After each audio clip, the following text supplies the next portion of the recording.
In today's video, we're going to talk about vintage Polaroid cameras, and the reason for that is I've just found one. I found this, which is a Sun 600 from the early 80s, and it's been here in my father-in-law's art studio for the last 20 years. He's not done anything with it, and it was on the shelf here with this. This is the last of about 3 boxes of Polaroid film that expired in 2001, which unfortunately is completely dried up and useless. Polaroid film that's more than 5 years old is likely not going to yield you any results. I did make a short about it, and a lot of people said just shake it. That didn't work, surprisingly enough. Polaroid made their last packets of film in 2008, which meant for the longest time this camera was basically useless. But for the Impossible project, which brought it all back, they're now branded as Polaroid Originals, which means that we could take this old camera with brand new film in it and go and take some pictures. We're in Chicago at the moment, so we went to the Color Factory. It's doing something because I can. It's like a fun house in here.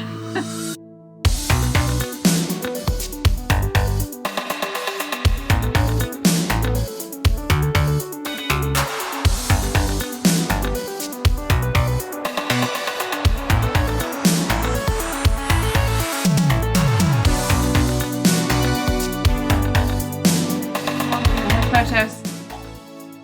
When you take a Polaroid picture, you start a process.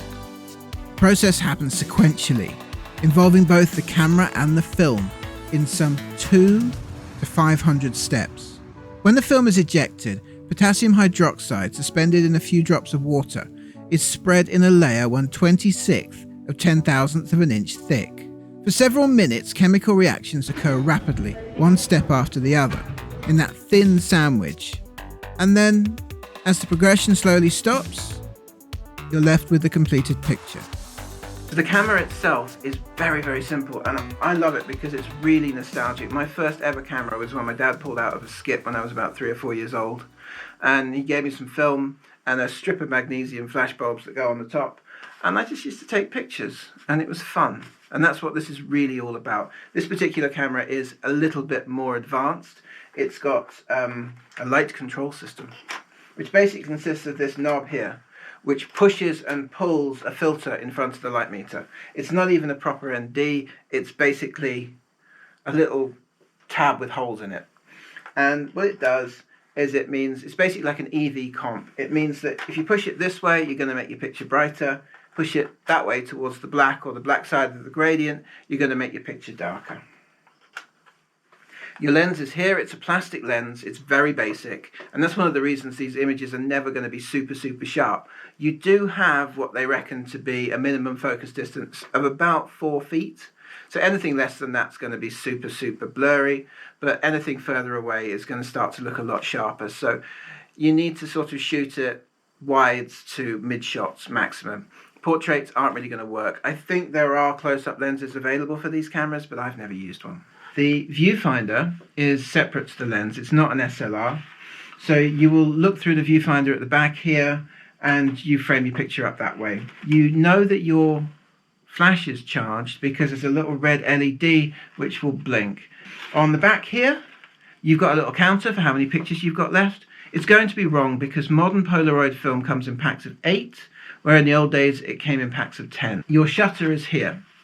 So push it back this far, it will charge the flash. Pull it back any further and you'll take a picture with the flash. If you don't want to use the flash, it's a 2-stage shutter. So you would pull back the second stage and you take a picture without the flash.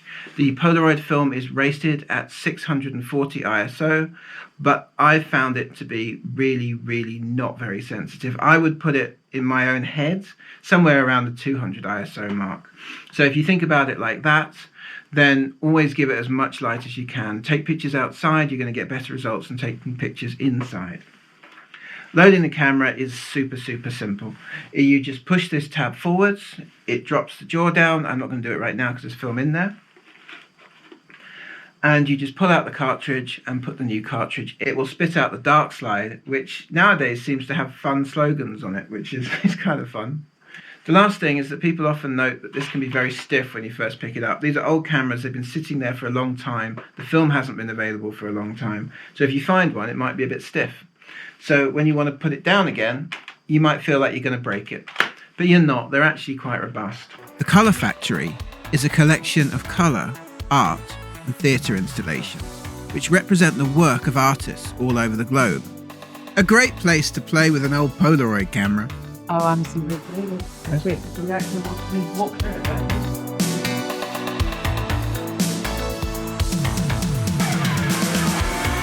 Polaroid's inventor, Edwin Land, started by producing affordable polarizing filters in the 1930s.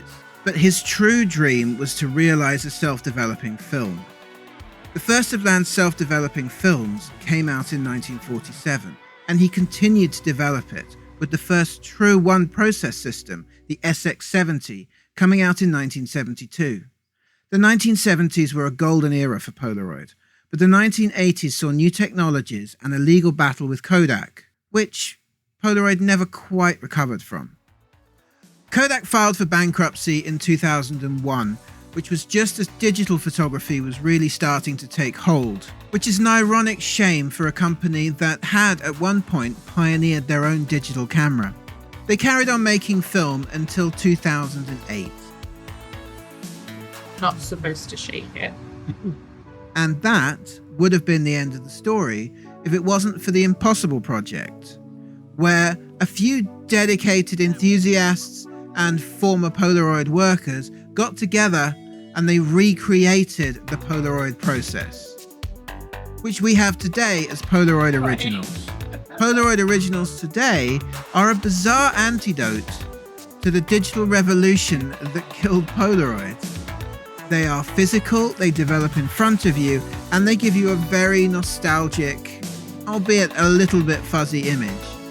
And what they really achieve is bringing the fun back into taking pictures.